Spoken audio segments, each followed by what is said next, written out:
السلام علیکم ورحمۃ اللہ وبرکاتہ۔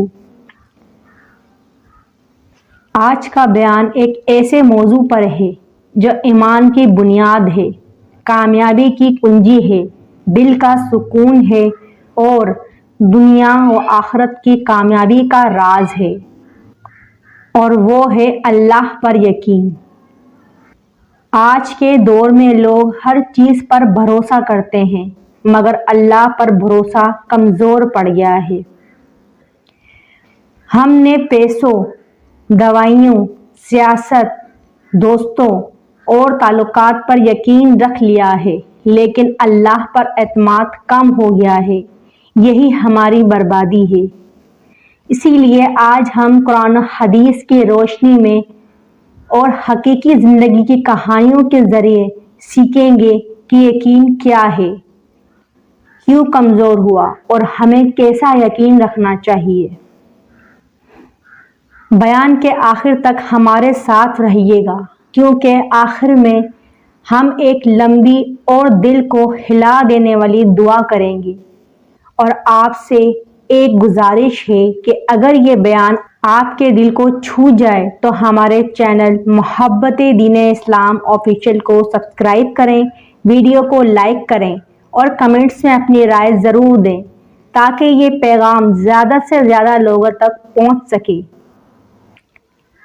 الحمدللہ رب العالمین، الصلاۃ والسلام علی سید الانبیاء والمرسلین وعلی آلہ وصحبہ اجمعین۔ یقین کی حقیقت۔ یقین صرف زبان سے اللہ سب کچھ کر سکتا ہے کہنے کا نام نہیں، بلکہ دل میں یہ گہرا اعتماد ہو کہ اللہ کے حکم کے بغیر کچھ بھی نہیں ہو سکتا۔ قرآن کہتا ہے، اگر تم ایمان والے ہو تو اللہ پر بھروسہ کرو۔ نبی کریم صلی اللہ علیہ وآلہ وسلم نے فرمایا، اگر تم اللہ پر ایسا بھروسہ کرو جیسا کرنے کا حق ہے تو تمہیں رزق ویسے ہی ملے گا جیسے پرندے صبح خالی پیٹ نکلتے ہیں اور شام کو بھر پیٹ لوٹتے ہیں۔ آج کے مسلمان کی حالت یہ ہے کہ مشکل وقت میں سب سے پہلے دوڑتا ہے رشتوں، تعلقات، دنیاوی سہاروں کی طرف۔ زبان پر کہتا ہے اللہ کافی ہے لیکن دل میں سمجھتا ہے کہ پیسے کے بغیر کچھ نہیں۔ یہی وجہ ہے کہ بے سکونی ہے، غم ہے، پریشانیاں ہیں اور ایمان کمزور ہو رہا ہے۔ حضرت ابراہیم علیہ السلام اور آگ۔ نمرود نے آگ جلائی، پہاڑ جیسی بڑی۔ لوگ حیران تھے کہ حضرت ابراہیم علیہ السلام بچ نہیں سکتے، مگر حضرت ابراہیم علیہ السلام نے فرشتوں کی مدد کو بھی انکار کیا اور کہا حسبنا اللہ و نعم الوکیل۔ اللہ نے آگ کو حکم دیا، اے آگ ٹھنڈی اور سلامتی بن جا۔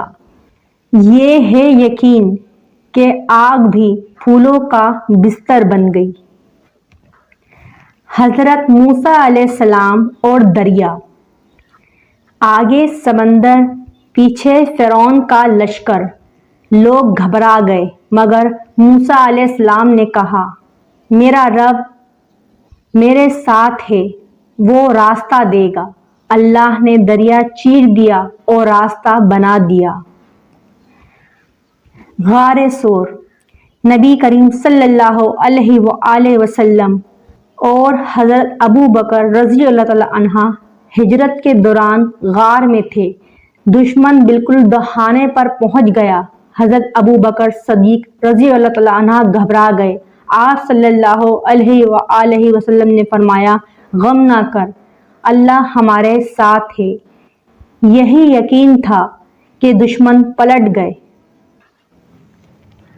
حضرت مریم۔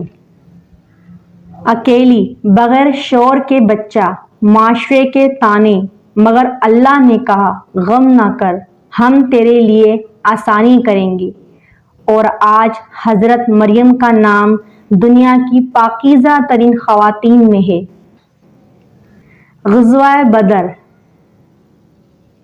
313 مسلمان کمزور، مقابلے میں 1000 کافر، مگر صحابہ نے کہا حسبنا اللہ و نعم الوکیل، اللہ نے فرشتے بھیجے اور مسلمانوں کو فتح دی۔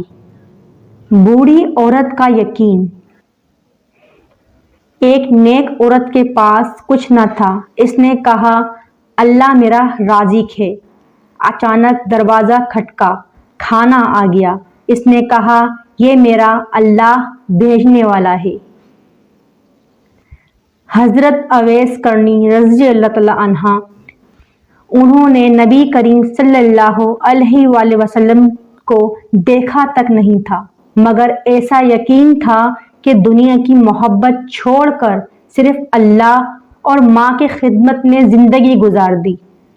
اللہ نے ان کا نام قیامت تک کے لیے روشن کر دیا۔ مزدور کی کہانی۔ غریب مزدور نے کہا جو رزق میرا ہے وہ مجھے ضرور ملے گا۔ کچھ دن بعد ایک بڑے تاجر نے اسے اپنا شریک بنا لیا، اللہ نے اسے غنی کر دیا۔ آج کا نوجوان۔ نوکری سے نکالا گیا، سب طعنے دے رہے تھے، اس نے کہا میرا رازق اللہ ہے۔ چھوٹا سا کاروبار شروع کیا، اللہ نے اتنی برکت دی کہ وہ دوسروں کو روزگار دینے لگا۔ ہمیں کیا کرنا چاہیے؟ دعا کرتے وقت یقین رکھیں کہ اللہ ضرور قبول کرے گا۔ حرام اور سود سے بچیں۔ مشکل وقت میں سب سے پہلے اللہ کو یاد کریں۔ ہر حال میں حسبنا اللہ و نعم الوکیل پر قائم رہیں۔ اپنے بچوں کو بھی اللہ پر یقین سکھائیں۔ میری پیاری بہنوں، آج ہم نے سیکھا ہے کہ یقین ہی اصل دولت ہے۔ اگر ہم اللہ پر کامل یقین لے آئیں تو مشکلات آسان، بیماریاں شفا اور غم راحت میں بدل جائیں گے۔ اگر یہ بیان آپ کو اچھا لگا تو برائے کرم ہمارے چینل محبت دین اسلام آفیشیل کو سبسکرائب کریں، ویڈیو کو لائک کریں اور کمنٹس میں ضرور بتائیں تاکہ یہ پیغام زیادہ سے زیادہ لوگوں تک پہنچ سکے۔ آپ کے ایک لائک اور کمنٹ سے ہماری حوصلہ افزائی ہوتی ہے۔ آئیں اللہ کی بارگاہ میں دعا کرتے ہیں، عاجزی اختیار کریں، یقین رکھیں کہ اللہ سن رہا ہے۔ اے اللہ، ہم سب کو کامل یقین عطا فرما۔ اے اللہ، ہمارے دلوں کو دنیا کی محبت سے خالی کر دے اور اپنی محبت سے بھر دے۔ اے اللہ، ہمیں پریشانیوں، قرضوں، بیماریوں اور غموں سے نجات عطا فرما۔ اے اللہ، جو بے اولاد ہیں انہیں نیک اولاد دے، جو بیمار ہیں انہیں شفا دے، جو پریشان ہیں انہیں سکون دے۔ اے اللہ، ہمارے والدین کی مغفرت فرما، ہمارے نسلوں کو دیندار بنا، ہماری زندگیاں ایمان پر گزار اور ایمان پر موت دے۔